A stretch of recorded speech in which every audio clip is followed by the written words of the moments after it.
especially as someone who's not watching live. There are some unskippable ads and things like that, but they also cut out commercial breaks.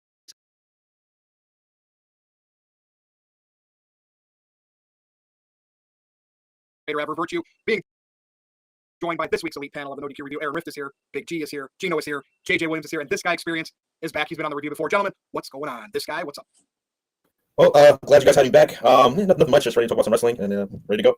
All right, well, stay tuned because the first half of the show, we're going to be talking about the state of Monday Night Raw on Netflix since it's debuted. And the second half of the show, we're going to talk about the state of SmackDown on USA Network since it's been there and it's 3 hours for now. And boy, did Mr. Tito write an article about Road Dogg, who's going to be, I'm sure we'll talk about him, part of the creative team again on SmackDown. So you're going to have to stay tuned for that, Nodq Galaxy. JJ, what's up? What's going on, Virtue? Glad to be here. Not trying to steal anybody's shtick, but, good to be on the panel. Thank you guys for allowing me to crash the party and be the sixth man of the team tonight. Going to be an interesting conversation. Let's get this thing going. Yeah, I don't really want to go 90 minutes tonight, so if I do a timeout and move on from some of your conversations, I won't really interrupt you, but moderator, we got to keep the show flowing. Don't get upset at me. JJ, I'll be careful with you. I get it.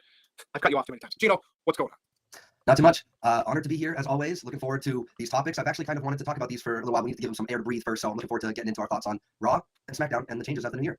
Stay tuned. All right, Big G. I mean, anything that's hot and over in wrestling, you are right on the bandwagon. You actually, maybe even before the bandwagon, on the cutting edge of the big movements in wrestling. Right now, you probably had that Eat shirt before eating was cool. What's up?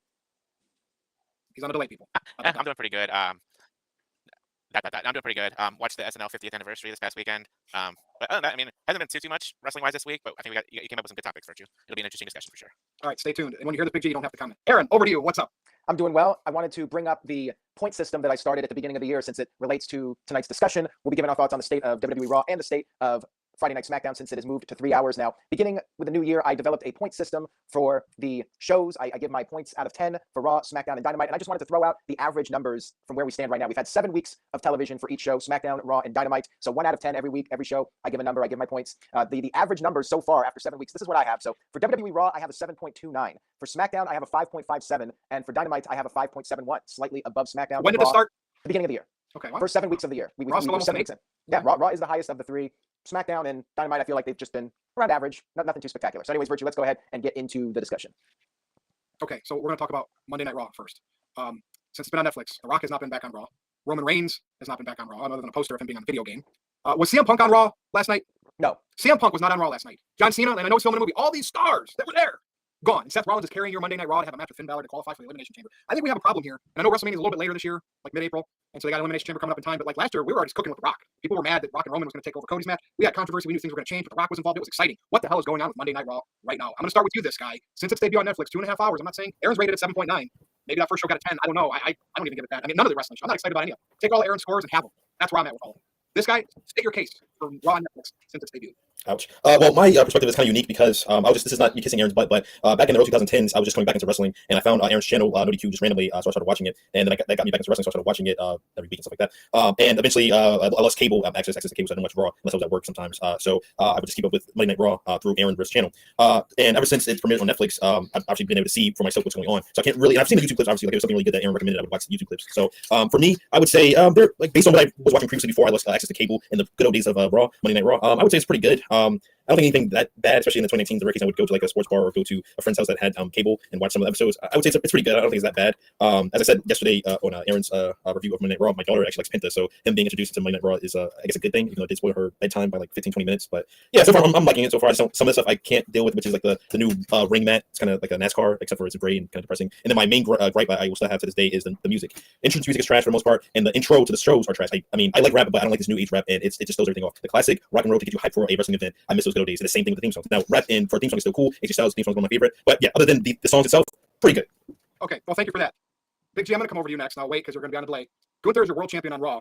And, that's how they've done this for years now. We see him in one segment. Jey Uso as a challenger comes out. Like, there is no threading throughout the show of your big featured match that you did all the business with Jey winning the Royal Rumble. Shame on WWE for not having your other big stars there. You're just giving, like, Gunther and Jey just, like, one set. Like, what the hell is going on? That's a huge, like, I can't believe Aaron gives Raw 7.9 when they're not even taking their main event that they do have right now and giving those guys more prominent focus, making Gunther look dominant, make Jey look like he really has to chase. You're showing once, you're done for the night. It's unacceptable. And they don't have to end Raw at 2.5 hours. It's great. But even if they did, they keep doing that, you can still get your main guys out there more. Especially on a show that CM Punk isn't going to be at. No reason for Finn and Seth to have a 30-minute match on Raw. Absolutely no reason. Save those for the pay-per-views. Wrestling is overexposed on TV shows, and that's why people complain about the matches not being that great at pay-per-view sometimes because you've seen everything already. Big G, that's one of my gripes about Raw. Now let's hear your good and bad for Raw on Netflix. 3, 2, 1. Wow, it's a long delay. Did you even hear anything I had? So you guys hear me on the right time, right? Big G, you might have to reboot. All right, he's rebooting. Gino, I'm going to pass it right over to you. What I just said, Raw to me, you have CM Punk not there. And granted, he's still there, but not like last night. No Cena yet, no Roman, and you're not featuring Gunther and Jay even more on your TV to get these guys over as your Raw main event for WrestleMania. Gino? It's funny. That was something that I've kind of been keeping track of lately is how strong is Gunther's booking, especially compared to Cody after he lost to him towards the end of last year.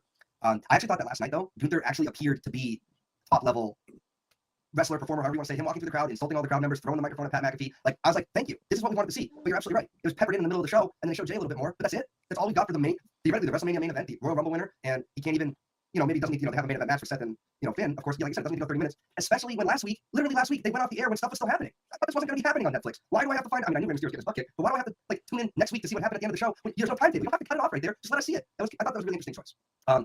I watch a lot sometimes on the replay or whatever it is, not live. I try to watch as much as I can live, but I go back on Netflix. And there are some cool features when you watch the show not live. When they do this happened on SmackDown last week, or this happened at the Royal Rumble, Netflix's little thing comes up on my phone, skip recap. You press that button and go right to the end of the little recap and then get right back into the story. That's awesome. I love that, especially as somebody who's not watching live. There are some unskippable ads and things like that, but they also cut out commercial breaks. So it is fun to be watching it on replay.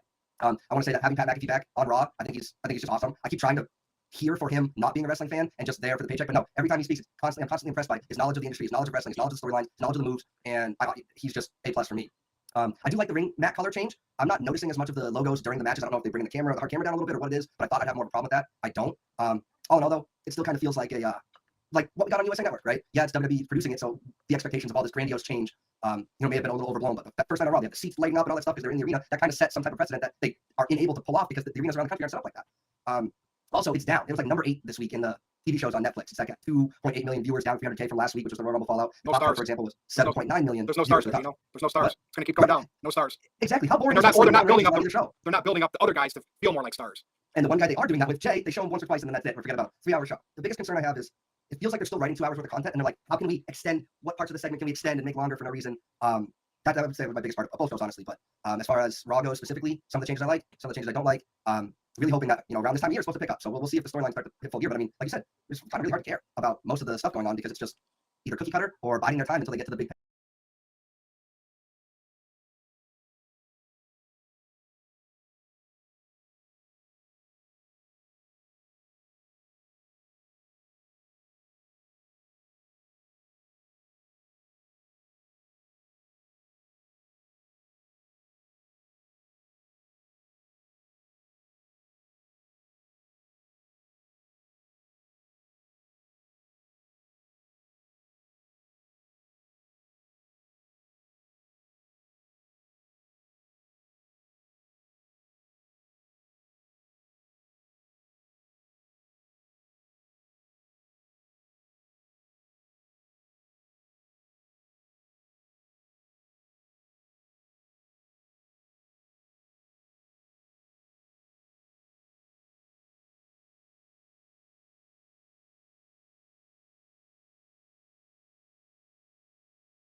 show and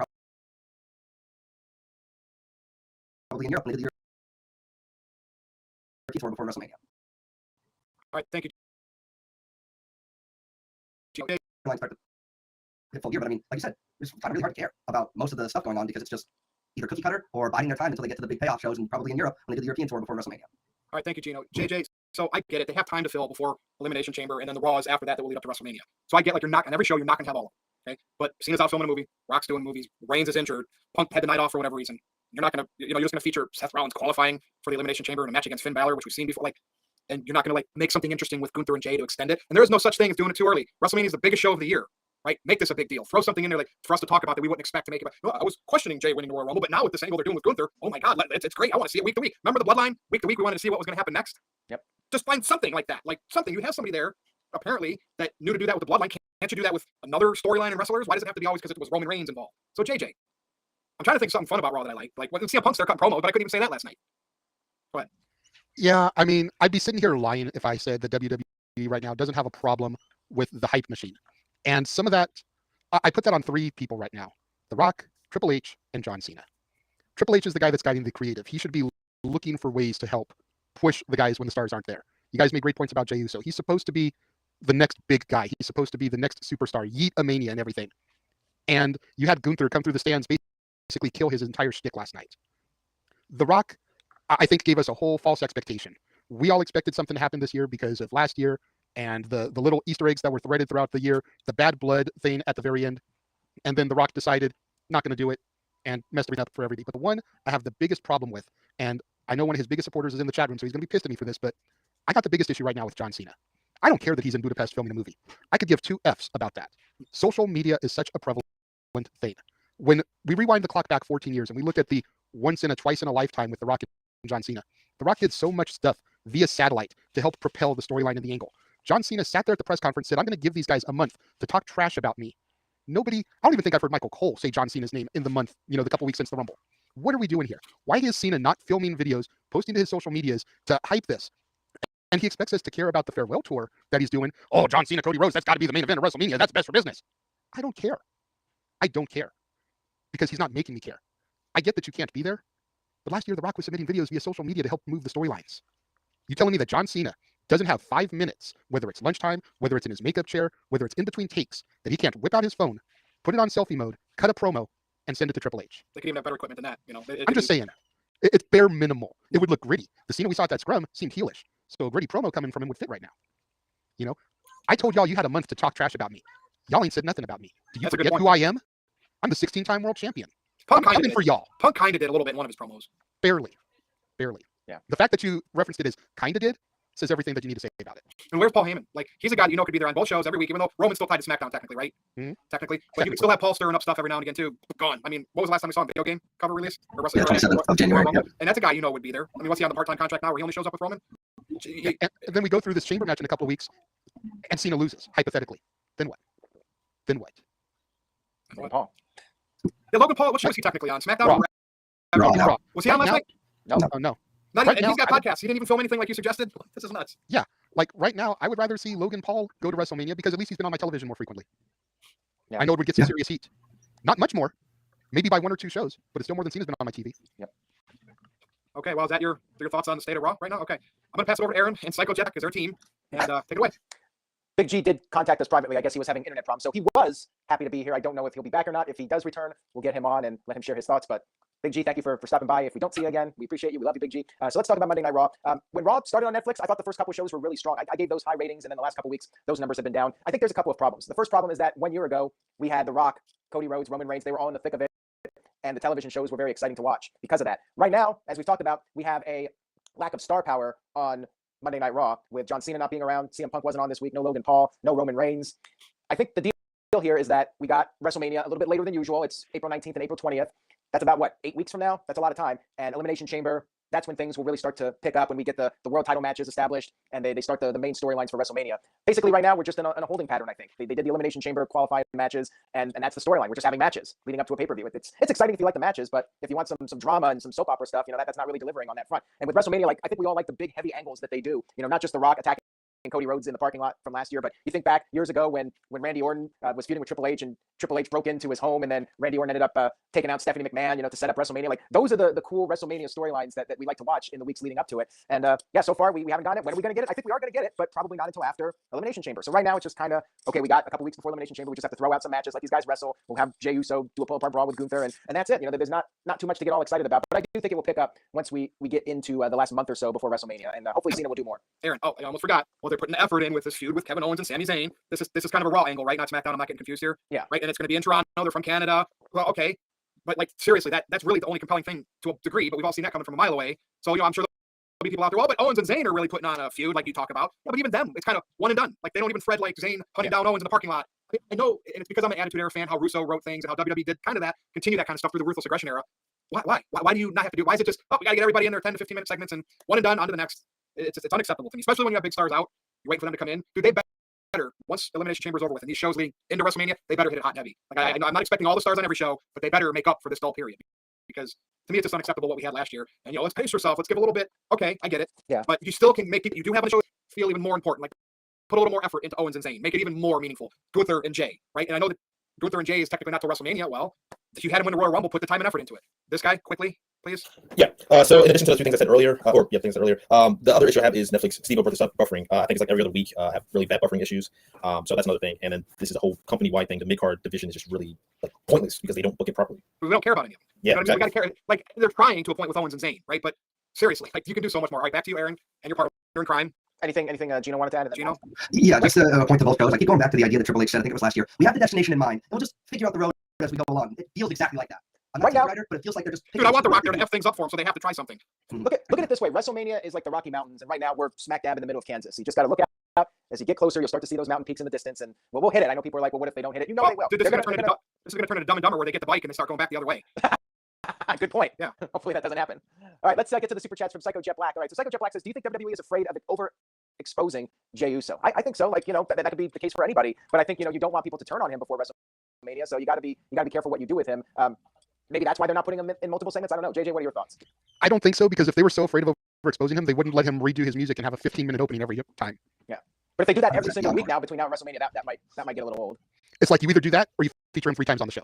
You can't let a heel be a heel. Let Raw open once with Gunther coming out, and then he overdoes. He hit my music again, and he stands there and poses and sucks it up like a heel, making fun of Jey doing his time. Like, let a heel be a heel and let Gunther do that. Now, of course, then you might get over with the marks because they like that kind of stuff, here in an entrance over and over again and pandering to him. So I don't know, but it's just something. So I want the champion more prominent on the show, not just, he has a title, it's the world title, and I don't know. Aaron, you gotta build the show around him. He should be the focal point. Yeah, and I'm fine with that.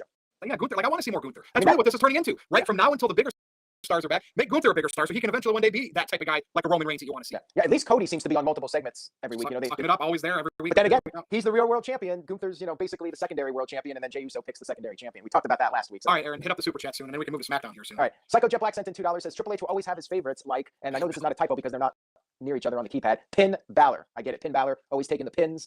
Finn Balor's just a good hand. They got him around because they know he can deliver good matches. But I like Finn Balor. I just am bored with the Judgment Day storyline. That's something I really think they need to do something with and shake things up with that. It feels like it's not evolving much, like they're moving at a snail's pace with it. So that's my take on that. And Hamp Connell sent in a $5 super chat. Shout out to Hamp, and maybe we'll have Hamp on the Nodq review one of these days. Hamp says, if Kevin Owens did that to Steve Austin or Triple H in 99 or 2000, upon their return, the whole episode would have been them searching the arena for him. It's sad nowadays. Yeah, very true. Like, if you remember when Steve Austin came back for Backlash in 2000, when it was The Rock versus Triple H, like, Austin was coming to the arena and they were trying to find him throughout the entire show. And I miss those episodes where, like, the whole show was built around one storyline, the main storyline, and it keeps you invested for the entire show, because throughout it we're seeing things progress and it leads up to something at the end, so you watch the beginning and you stick with it all the way to the very end. I definitely miss that stuff for sure.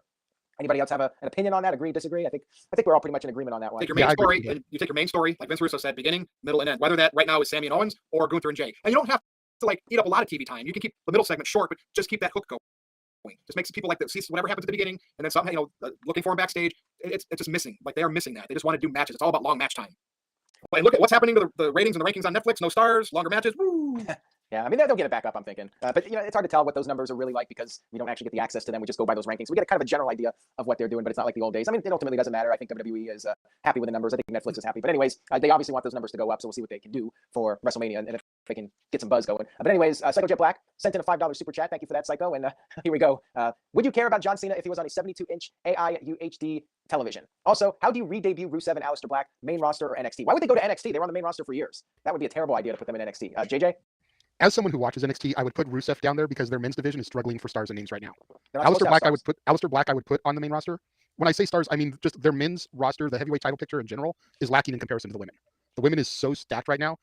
The men's division, you've got like Ethan Page, Trick Williams, Well, Obafemi, and yeah, that's about it. the You're answer is struggling with simple. anybody else. So you Just put Rusev there, you can have some decent stuff with him for. Push Ricky Starks now. Make another star from an AEW. You know, the, Granted, but Rumble. 100%. he hasn't even signed his contract yet. He won't sign it for another 30 minutes at least, so just throwing that. And Aaron doesn't cover it. So But we talked about it. I'm just saying Rusev would be good down there because it's another person in the heavyweight division to kind of fuel storylines with. Sean Spears, Ethan Page, these guys all came from there over there. I think Aleister Black is set for the main roster though. Yeah, I would expect him on SmackDown probably sometime in the near future, and I think Rusev will end up on Raw. I think he's going to feud with some of those other heavy hitters like Bronson Reed and Braun Breaker, so on and so forth. But yeah, I think they'll both be doing pretty well when they come back. And Psycho Jet Black sent in another $5 super chat. He says, "Seriously, what's going on with the Wyatt Six? It's like they realized they didn't have any plan for them for WrestleMania. Is it Alexa Bliss versus Uncle Howdy?" Your guess is as good as mine, man. I mean, what are they going to do with those guys? I don't even know if they know. They're probably trying to figure that out right now. I mean, what do you guys think? I mean, what would be a good angle, Gino? Well, I just want to touch on that. Like, it felt like a time to capitalize on the Wyatt Sixes, where when the Bray Wyatt documentary aired, and we were all like behind Bo Dallas and really like feeling the emotion behind that. They waited like 3 months after that to even like do anything with them, and then they relegated to obscurity. It's like they're almost like an afterthought that they're only keeping around to honor Bray's memory. But it's like you're almost trapping on his legacy by not utilizing them in any capacity. Like they would have been great on either of the shows, and we're just not getting them. It's crazy. Yeah, JJ, anything you want to add? I think they were looking to try to set up something with them in the Final Testament, and then they released AOP. So now the Final Testament is down to just being Karrion Kross. So, and then they had split them up, moved the Wyatt Six to SmackDown, left Final Testament on Raw. Why they didn't pull that trigger at Survivor Series when an elimination match would have worked, I don't know. But I think they were really trying to culminate with something between those two factions at Mania, and now it just, without AOP, it's pointless. They got to figure out some other faction. Maybe Legado del Fantasma is someone they can target so that they can do some kind of multi-person thing. But does anybody care about Legado del Fantasma? Nope. I kind of do. I like them, but I'm just saying for the general fan. Right, probably not. I like their music. I like what they're doing with Los Stars. They're actually starting to Umberto and Angel. I actually know them. Meanwhile, on Raw, we got LWO coming out. I can't tell you who's who except for Dragon Lee because he's got the mask on. So I would choose Legado over LWO at this point if I had to choose one to keep. So. And I'm not so sure about Aleister Black going straight to SmackDown. I know that's the popular decision with Zelina Vega being there, but with Chad Gable searching for assistance in the dark arts of Lucha Libre and Black's school being called the Dark Arts, I think he's going to go to Raw for that storyline first, and then maybe with the draft he can move over. Yeah, I mean that's a possibility. Maybe he can go over to Raw and then move back to SmackDown. I could see that as a possibility. All right, Virtue is back, so I guess Virtue, we got this guy threw in this $2 super chat, so thanks to this guy, and I guess this could be our little transition here. So does Triple H need some help writing? U.S. IC title pointless, and there's some news. There was a little bit of news over the weekend that Road Dogg Brian James is writing for SmackDown again. Virtue, I'll throw it over to you now. All right, so now we'll talk about the state of SmackDown since it's been on USA Network, and I know that was a little bit, back into last year, and it's 3 hours for now. And again, that Cody's your guy, so Cody's heavily featured on it, and it's just like it's like the Cody Rhodes whatever infomercial, and it's so long like Raw was, and Aaron's really knocked it down. What would you say? Is it lower than Dynamite to you now? Or yes, about the same. Close. And Road Dogg, right? He's been there in the Attitude Era, but he's had some time as a writer, and Tito wrote an article about what he thinks about it. I don't really know. I mean, Shawn Michaels is doing his thing in NXT. Is this like, is DX going to be doing all of creative? Bring in Sean Waltman and have him do something too. I don't care who the writer is. This better be somebody that's good and can actually make compelling, set up feuds and not just have two people fight because they want to fight, and actually put a storyline together where there's a beginning, middle, and end.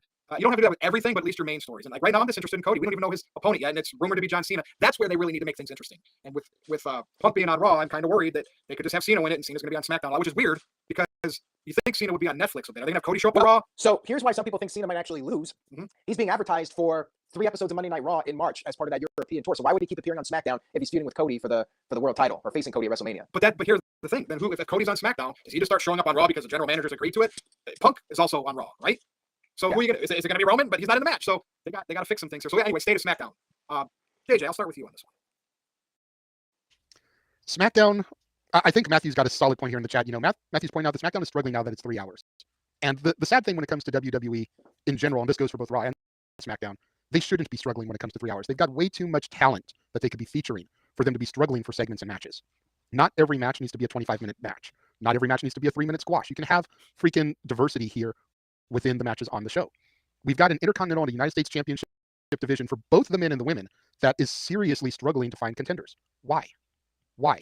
Almost 90% of the women on the rosters seem like they belong in one of those divisions as opposed to the world title picture anyway. So why are we struggling with contenders? Why are we unable to fill some of that time with matches with Chelsea and Lyra defending those titles to help boost the visibility and the importance of those titles?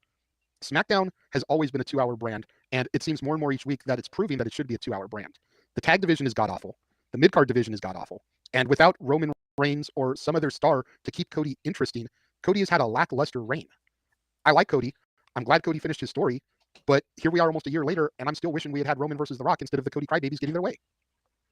dude, and Cody could quickly turn into when people hated Roman and Cena as the company guy that's just forced to win, forced to keep the title, and forced to kiss the babies. And well, that's good for us because then we'll turn him heel. Like they got to be careful though. They could overexpose even Cody Rhodes because the crybabies they'll turn on anything for a new flavor of the month for sure if they have that opportunity. All right, you good, JJ? I mean, For now, yeah. I mean, I'll raise my hand if I need to. You know me. 3 hours of SmackDown. All right, Gino.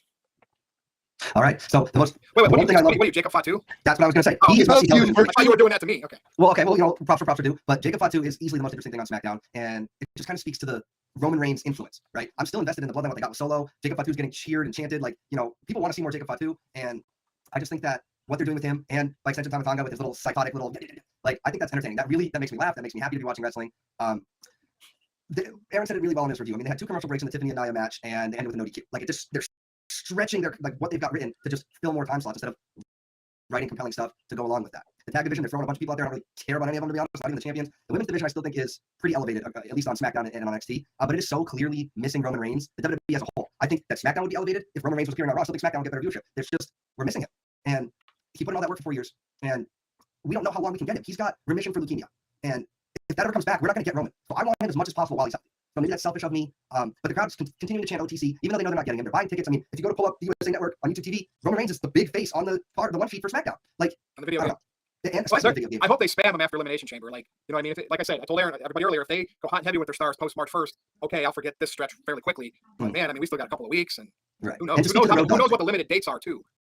Right, they're going to stretch Cena's dates and Reigns' dates. And so Cena's going to have 35 dates. He's only had 1, and it's more than a month in, right? So we've got to get those dates somewhere. Obviously, he's going to have 3 in the European. But I wanted to address the Road Dogg situation. There was a tweet that AJ Styles replied to. Tito's listening. Please do. Okay, perfect. Nothing against Mr. Tito. I actually didn't read your article, but I will right after the review's over. And I suggest everybody else do the same.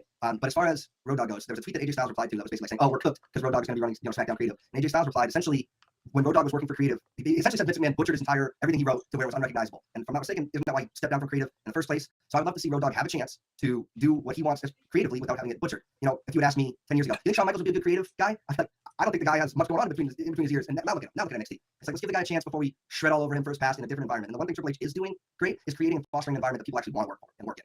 And so is he doing the best creative right now? But it's an environment that people are happy to be in. Nobody's sour eggs. Nobody's talking about wanting to go to AEW. Like, that was all the rage back in the 2019, 2020. It was like everybody's gonna jump ship that way. Now it's like everybody's jumping ship this way. So let's go backwards. Let's go to like mid 90s when Vince McMahon was putting together terrible television and everybody was jumping to WCW. He let him go and it imploded. And then Vince knew something needed to change and he let the writer influence him of the magazine and it took off. Do you think Vince look what happened with AEW? People got unhappy with it. I'm not saying he plotted this by ripping up scripts and making wrestlers unhappy, but the disgruntled people went to AEW. How did that turn out? Like, just look at the current state of wrestling. Let him go. Like, Vince doesn't care. Like, that's the thing. A guy that turns his dad's $1 million company into what WWE has become, he's never going to change his method until he's gone. And that's what we're seeing now. So people that knock Vince for getting old and stale, he got outdated. Like, there's no doubt about that. But he's still a legend for what he did. And Triple H is in this position now with TKO because of Vince McMahon. So I just want to throw that out there. Vince gets a lot of hate with the script writing and out of touch, but he was an old man at that point. Got to give him a little bit of slack, Gene. I just want to throw that in. I actually do have reverence for Vince McMahon for what he did. And not everything, a lot of the stuff that he did do was brilliant. He'd say, no, you can't have the contract hanging from a piece of paper. You need to put it in a briefcase. Like, he's still a brilliant genius, and you can never take that away from him, no matter what he does in his personal life, honestly. All right, who wants to go next? This guy, did I go to you on this one? No, not yet. Go ahead. All right, so I'm going to pick back from where you left off. Yes, Vince, incredible mind, incredible genius when it comes to wrestling. The way it ended, yeah, it kind of sucked that he got a Buddha's company because of the outside stuff. But ultimately, I would say, like, back in the 90s, back when I was first watching, to now, and even taking some breaks off, it was incredible. Now they have their low points and high points, which is great. And SmackDown specifically, it's at a low point because, yeah, I agree with everybody else. It's too long, 3 hours. Like I'm used to 2 hour SmackDowns. And going back to what I said originally, I don't have cable to watch SmackDown live. So again, I use Aaron's channel to stay up on SmackDown content and again watch the clips.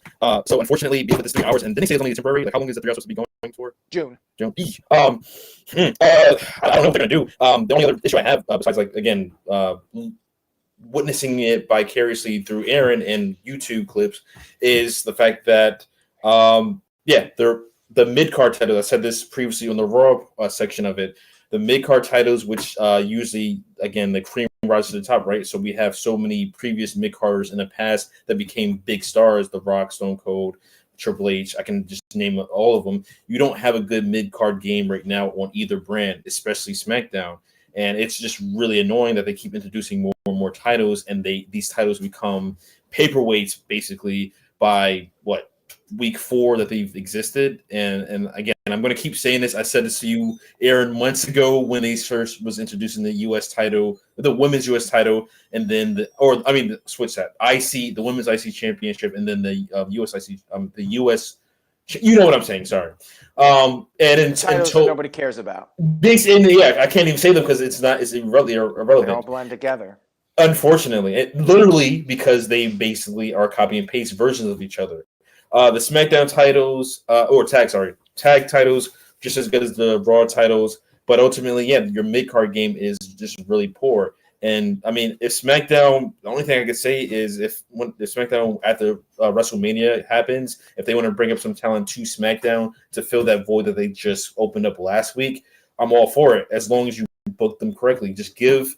I would say a suggestion if they can just get like a small team to book each hour, if that makes any sense. I don't know. I'm not a writer person, but like I said in the comment earlier, can the final boss bring in somebody from Hollywood, a couple writers to help write these shows, especially SmackDown, the house that he built back in the day?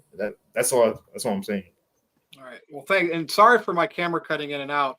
Big G emailed me and I opened it up and now I think I got a virus, the same virus that was on his computer. So I'll probably have to clean up all my files and stuff after the show, but it's Big G's fault. All right, Aaron, I'm going to come over to you now and Psycho Jet Black and the rest of the Nodq Galaxy. Well, as far as Road Dogg goes, I know people are saying that we should give him a chance, and we should give him the benefit of the doubt. People are saying, well, he was being micromanaged by Vince McMahon, but 2016 SmackDown was great. SmackDown in early 2017 was great. Right after Road Dogg took over, all of a sudden it wasn't so good. I don't know, man. What about all the other writers on Raw and SmackDown afterwards? Like, wasn't everybody micromanaged by Vince McMahon? I mean, certain eras were better than others. So I'm a little suspicious of that. It almost feels like an excuse to me, but we'll see. If the shows get really good all of a sudden, then Road Dogg is a better writer than we gave him credit for. But I have a feeling like we are going to see more 50-50 booking. Road Dogg himself has made it clear that wins and losses don't matter in wrestling. So if that's your thing, where guys are just out there trading wins every week, that'll be Road Dogg. That'll be his claim to fame, his legacy as a writer. I don't know. We'll see. I think they need some new, fresh faces writing. I don't think going back to the same old guys is the way to go. Like I wouldn't want Vince Russo coming back because I think you need new people. You need 20, 30-year-olds that can bring in a whole new perspective and have some fresh ideas to change things up and give us something that we haven't seen before. And SmackDown, it's just too long. 3 hours is too much. They're basically treating it like the B show now. It's no longer the A show now that Raw has moved to Netflix and SmackDown's on USA, and that hurt. And maybe once we get into WrestleMania season, and people are saying like WWE should be exciting year round. It shouldn't just be WrestleMania season. And I get that, but at the same time, you don't want to, dare I say, blow your load all the time. You want to save it for the right times, and you don't want to do too much every single week because then things lose their impact. True, but you are also the one that says strike while the iron is hot. Yes. Yeah. I mean, what iron is hot right now, though? Well, I mean, Jey Uso, you could. It would have say been The is Rock. hot. It would have been The Rock, but he. Yeah. decided not Gino. Yeah. What you just said kind of triggered a thought in my head. I feel like sometimes we have, I don't know, no other TV show on the planet has to do 52 weeks of storytelling a year. And I know I'm guilty of it. I don't give WWE enough credit for having 3, 4, 6, 10 hours of content written every week. I mean, that's got to be difficult, but like, this is WrestleMania season. It should be hot, firing on all cylinders. They're going to sell out every building. The crowd's there to eat along with people. The crowd's there to boo Logan Paul and Dominic out of the building and the New Day out of the building. Like, it shouldn't just be fun for the people that are there, though, right? The people that are watching every week, there should be some level of enjoyment for us, too, each week. One more thing I wanted to say about Road Dogg. Anytime somebody would criticize something that he wrote, he would always just go on the defensive. He'd be like, "If you don't like it, don't watch it. Just enjoy Publicly wrestling." interacting with marks like AJ Styles did, and that blows my mind. Unless you're at an autograph signing, I cannot stand when you see Roman Reigns and Brock Lesnar and guys like that interacting with marks when it comes to anything like that. No, not like that. Just ignore it. Either say thank you for your feedback, we'll take it into consideration, or don't respond at all. When you get all defensive like that, it sounds like you can't handle any criticism, and I don't think that's a good thing. So I kind of agree with Tito. Like I'm not high on the Road Dogg. He might be high, but that's a whole different thing. We'll see. Maybe he was micromanaged by Vince. Wasn't an excuse. We'll find out. Next couple months, we'll see if there's any changes with the show whatsoever. Time will tell. Okay. I hope I'm wrong. JJ? Yeah, I just wanted to piggyback real quick on what Aaron said about, having to keep things interesting all year long. I know he's not really a big pro sports fan, neither am I, but it's like you think about professional sports and week 1 of the NFL is nowhere near as exciting as week 10 of the NFL. April baseball is nowhere near as exciting as September baseball. August baseball, and we're getting closer to the championship series. It goes for all sports. So I don't really fault WWE for having their stale periods. It just comes with the territory when you're trying to do 52 weeks a year. But while you have those, you have stars you could make a bigger deal and make us care for more, like Jey Uso, like Gunther. Agreed. And again, Zayn and Owens are trying that, but you could even do it more. Agreed. And what I'd really like to see from Road Dogg, I'm going to go in this with an open mind because when he was the head writer of SmackDown was during my hiatus, so I didn't watch his stuff. But what I'd really like to see, considering that Road Dogg is best known as being a tag team guy, is I'd like to see him focus on the tag division. If anybody can help elevate the tag teams and make them entertaining and make them must-see TV, it's a guy who made a career as a tag team wrestler. All right. Aaron? All right. Shout out to Daryl, who sent in a super chat. Thank you for the super chat. Much appreciated. Says, any WWE/World title defense at Elimination Chamber, or are the champions going straight to WrestleMania? WWE should hire TJS to write for SmackDown. Ratings will be high. TJS. Is this TJS's burner? Yeah, a burner account. What country is ZAR? Is that like that's South African Rand is ZAR. It's $1.90 American. He has a South African burner account. Crazy. No, VPN seriously though, status. I don't think so. I'm pretty sure that Rhea Ripley is going to WrestleMania as champion. And then Cody's going to be champion. I think, and that's the other thing too. It's like now we know there's probably not going to be any title changes until WrestleMania. Like in Vince Russo's defense, like that 98, 99 period, like the title could change hands before WrestleMania. It kept you on the edge of your seat. Like just every once in a while, I'd like to see a major title change on a Raw or SmackDown, just so it could happen. But you're conditioned now to believe it's never going to happen. The titles don't change hands. They're already set. Cody Rhodes is defending at WrestleMania. Rhea Ripley's defending at WrestleMania. So it's like, why even watch the weekly shows? Just you got to sit and wait until WrestleMania. And like that needs to change. We need to think Cody could lose next week. And WrestleMania, we don't know what's going to happen. Like that, I think, is what is sorely needed from both WWE and AEW for that point. It's like, the whole thing with Jon Moxley, a month ago, I'm like, well, he's going to have the title until Revolution at the earliest. So it's like, why do I even care about these weekly shows? He's coming out there and rambling every week. I just want to see the match already, and let's move on and do something different. This guy. Quick question slash comment. How long has Triple H been like head writer of the entire company? Has it been a full year, or is it like a year and a half now? Since June of 2022 or July of 2022. Okay. Oh well, even longer. All right. So that being said, do you think he still kind of have Who's playing Atari? that's my daughter. It's a Pokemon little game. Anyway, do you believe that Triple H may be kind of playing it safe to like keep, I guess, Nick Khan off his back and like TKO now?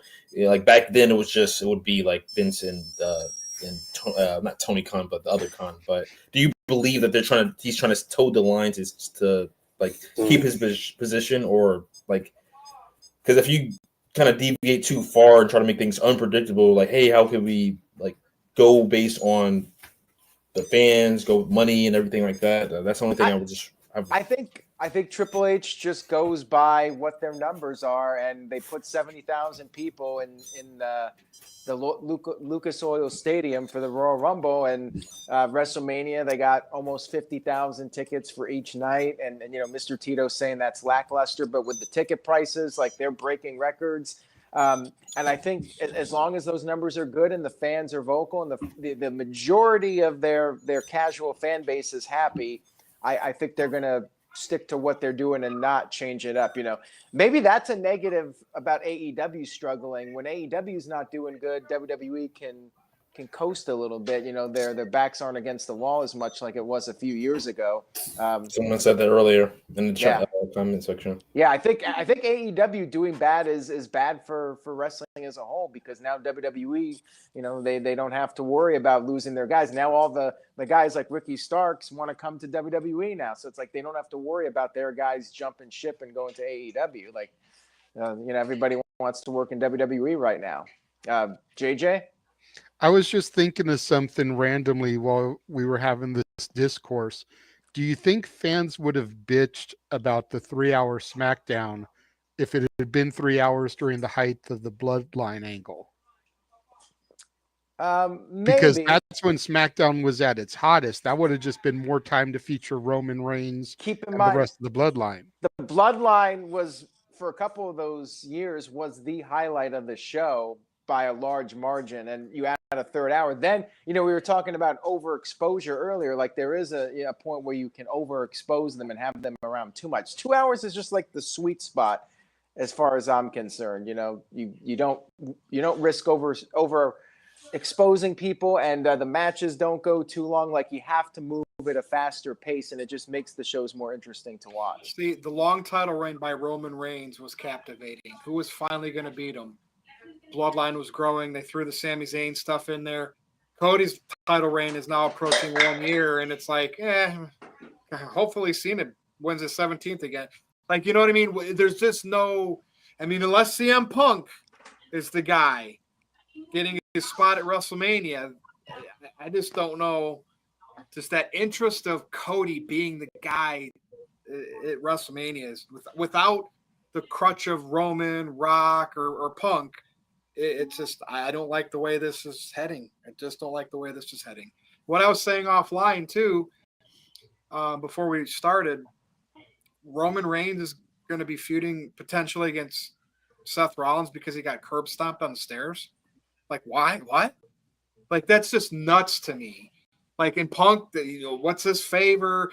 Like, if Punk doesn't end up in the main event of WrestleMania, like, that's going to be crazy too, because why even introduce anything that could make fans speculate Punk has an out, something that Heyman could get for Punk at a future date?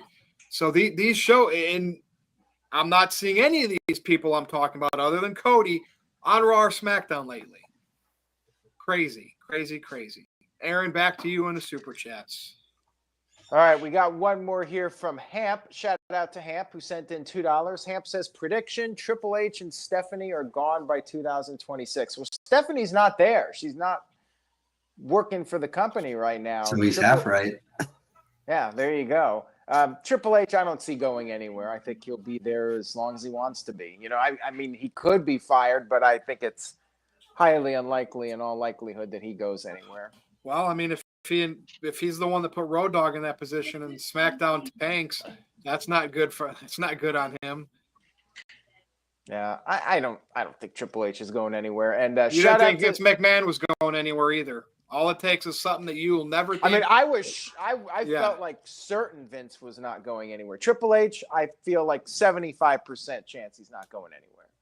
Vince, I was like 99% chance he wasn't until going he Yeah. died. anywhere. And Vince it was gonna happened. die in Gorilla. That's what I That always was thought. my prediction. I thought he was going to die Or before still he be left. like on the board of directors with the company in a nursing home, but still technically have that. Yeah, and he's done. He's gone. Yeah. So That sounds like a Vince anybody angle that he can would film. dude, anybody can be out of a company if Vince McMahon's no longer in WWE. That's how you have to look at it. That is true. But Triple H, right, probably isn't on that radar, but never say never. Yeah, I mean, if business takes a nosedive, you never know. Derek W. sent in a $5 super chat. Thank you, Derek. Says, can you see NXT being a legit third brand to Raw and SmackDown and WWE Evolve being the new developmental? People talked about that 5 years ago, Aaron, and it's still the developmental. It's never always going to more. be. It's Yeah. always going to be the developmental. Evolve is NXT's developmental. Let's be real here. It's too much TV. I mean, I know, JJ, you might want to watch every show. Noah might watch every show. But, man, I cannot dedicate more than like 5 hours a week to wrestling, or I will legitimately lose my mind. My life needs to be balanced. I can't have any one of anything in my life other than my wife. That's it. Beyond that, No. I In all gotta- fairness, Yeah. I don't have to watch every show, but I do tune into each episode of NXT as I feel that's the highlight of the week. I can see NXT being a legit third brand, but maybe that's just me and my investment in the product. I do think Evolve being the new developmental because essentially the WWE ID talents are out there trying to get exposure so that they can be on Evolve. So it's like the next step. All right. Well, I'm not going to be watching Evolve, but if you watch it, more power to you. Psycho Jet Got to Black, check out a couple episodes, Aaron, so you know what it's going to be like. I guess out of curiosity, I should for